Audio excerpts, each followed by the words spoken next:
हे सोम, जो सोमरस शक्ति बढ़ाने वाला है, जो 5 जनों को प्राप्त होता है और जिसकी सहायता से हम धन प्राप्त करते हैं, उस प्रशंसनीय रस को हमें भरपूर दे। बुद्धि का बल बढ़ाने वाला, विशेष ज्ञानी, दिन, उषा और द्युलोक का तेज बढ़ाने वाला, नदियों का प्राण, विद्वानों द्वारा स्तुत किए जाने योग्य, ऐसा यह सोम इंद्र के हृदय में प्रवेश करने की इच्छा करते हुए तथा शब्द करते हुए कलश में जाता है, छाना जाता है। पहले से ही ज्ञानी यह सोम याजकों द्वारा छाना जाता है। यज्ञकर्ताओं द्वारा नियंत्रित यह सोम कलश में जाता है। तीनों लोकों में प्रसिद्ध होने वाले इंद्र के नाम को और अधिक प्रसिद्ध करता हुआ यह मधुर रस इंद्र की मित्रता के लिए वायु का सेवन करता हुआ बर्तन में गिरता है।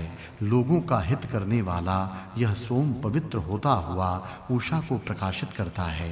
नदियों को बढ़ाने वाला यह है। यह सोम पेट में जाने के लिए 21 गायों का दूध निकालकर आनंददायक होकर उत्तम रीति से छाना जाता है। यहाँ 5वां खंड समाप्त हुआ।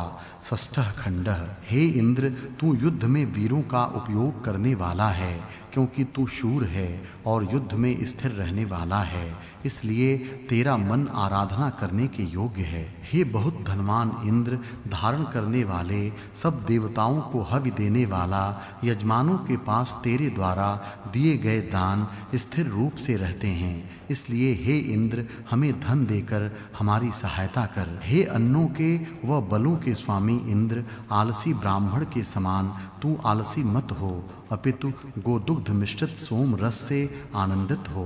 सब स्तुतियां समुद्र के समान विस्तृत, रथी वीरों में अत्यंत श्रेष्ठ, बलों के स्वामी, सत्पुरुषों के संरक्षण करने वाले इंद्र का वर्णन करती हैं और उसके यश को बढ़ाती हैं। हे बलों की रक्षा करने वाले इंद्र, तेरी मित्रता में बलवान होकर हम न डरें, निर्भय हों। विजयी, पराजित न होने वाले, ऐसे तुझे हम प्रणाम करते हैं। इंद्र के दान प्राचीन काल से मिलते आ रहे हैं। स्तुति करने वालों को गाय से उत्पन्न हुए अन्न रूपी धन जब वह देता है, तब उसके दान कम नहीं होते।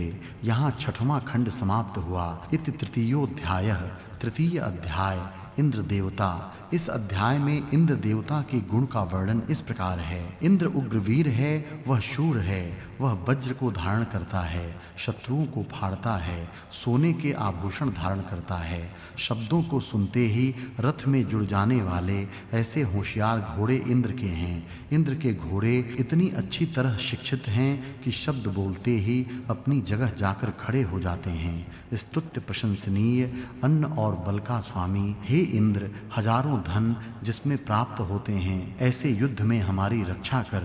युद्ध में हजारों प्रकार के धन मिलते हैं। शत्रुओं को हराने के बाद उसको जो लूटा जाता है, उस लूट में धन प्राप्त होता है, अर्थात युद्ध में विजय मिलने के बाद शत्रु को लूटने का अधिकार विजयी वीरों को है। यह प्रथा वेदों को मान्य थी, ऐसा दिखता है। हे इंद्र, तू वीरों के साथ रहकर शूरता दिखाने वाला है और युद्ध में अपनी जगह पर स्थिर रहने वाला है, क्योंकि उसकी हार कभी भी नहीं होती, इसलिए यह इंद्र युद्ध में अपनी जगह पर स्थिर रहता है। उत्तम रीति से पालन करने वाले इंद्र को लोग युद्ध में सहायता के लिए बुलाते हैं। उत्तम साफा बांधने वाला और उत्तम घोड़े पालने वाला प्रशंसनीय इंद्र है। धैर्य से सैकड़ों सैनिक पास में रखने वाले वीर के समान शत्रु पर इंद्र आक्रमण करता है। दान देने वालों के कल्याण करने के लिए उनके शत्रुओं को मारता है। हे इंद्र, स्तुति करने वाले अन्न के यज्ञ में तुझे बुलाते हैं। स्तोत्र कहने वाले इंद्र की बृहत् साम गाकर स्तुति करते हैं। अर्चना करने वाले मंत्रों से प्रशंसा करते हैं। सभी की वाणी इंद्र का वर्णन करती है। अपने संरक्षण की इच्छा करने वाले इंद्र और अग्नि की हम महान स्तुति करते हैं, ऐसा कहते हैं। सब स्तुतियां समुद्र के समान विशाल, श्रेष्ठ रथी, धनों के स्वामी, उत्तम अधिपति, ऐसे इंद्र के यश को बढ़ाती हैं। इंद्र ने महान प्रकाश के लिए सूर्य को द्युलोक पर चढ़ाया।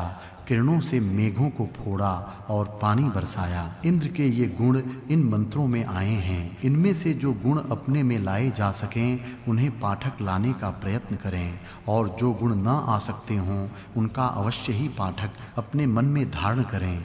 जैसे सबके प्रकाश के लिए इंद्र ने सूर्य को आकाश पर चढ़ाया, इस प्रकार सूर्य को चढ़ाना मनुष्यों के वश की बात नहीं है। फिर भी अज्ञानांधकार में पड़े हुए मनुष्यों को ज्ञान का प्रकाश देकर उन्हें ज्ञान युक्त करने का काम साधकों से आसानी से हो सकता है। अतः साधकों को ऐसे काम अवश्य करने चाहिए। वज्रधारी इंद्र है, हम वज्रधारी नहीं हो सकते क्योंकि हमारे पास वज्र नहीं है, पर हम शस्त्रधारी तो हो ही सकते हैं। इस रीति से इंद्र के गुणों का ज्ञान इन मंत्रों में दिया गया है। उन्हें जानें और उनके आशय को अपने अंदर लाने का प्रयत्न करें। अब दूसरे देवों के गुण देखिए। अग्नि देवता। अग्नि देवता के निम्न गुण इस अध्याय में आए हैं। अग्नि अग्रणी, आगे ले जाने वाला, अंत तक पहुंचाने वाला।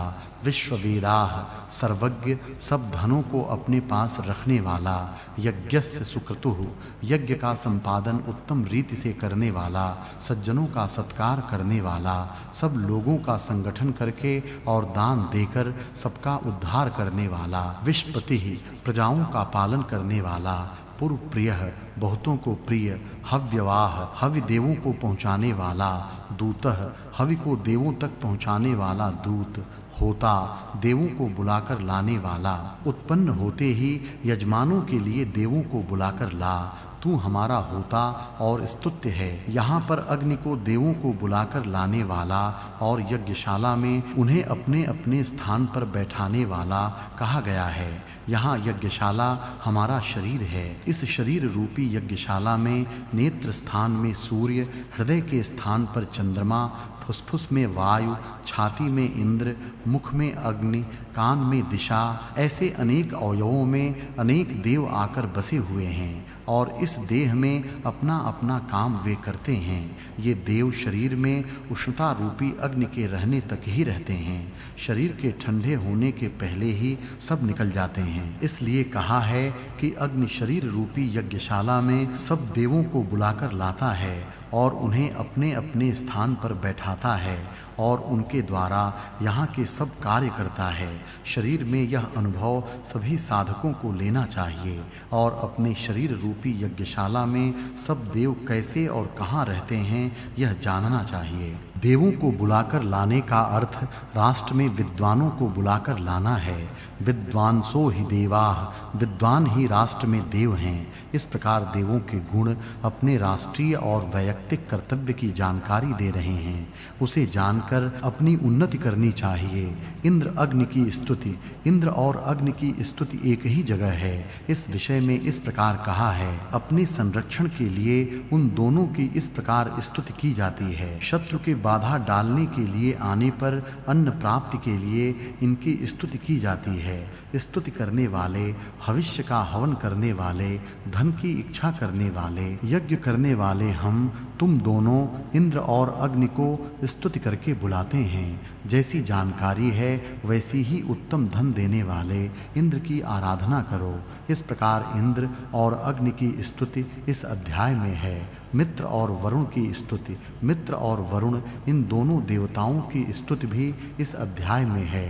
सत्य पालन से सत्य के मार्ग का संवर्धन करने वाले, तेजों से तेजस्वी मित्र और वरुण हैं। उन्हें मैं सहायता के लिए बुलाता हूँ। इनमें मित्र और वरुण को सत्य का पालन करने वाला और सत्य मार्ग का संवर्धन करने वाला कहा गया है। सत्य पालन और सत्य मार्ग का संवर्धन, ये दोनों गुण कितने महत्व के हैं यह जानकर उन्हें अपनावें। वे तेजस्वी हैं, अतः हम भी तेजस्वी बने। सब प्रकार के संरक्षणों के संबंध में ये मित्र और वरुण हमारा संरक्षण करते हैं। अपने संरक्षण के साधन लोग अपने पास रखें और उससे दूसरों की भी रक्षा करें। हमें वे उत्तम धन से युक्त करें। दान, ये देवता दान देते हैं, वे उदार हैं। गाय और घोड़े तू देता है, इसलिए धन प्राप्ति के दरवाजों को हमारे लिए खोल दे। रस निकालने के बाद छाने जाने वाला तू हमें धन और पुत्र पौत्र से युक्त भरपूर अन्न दे।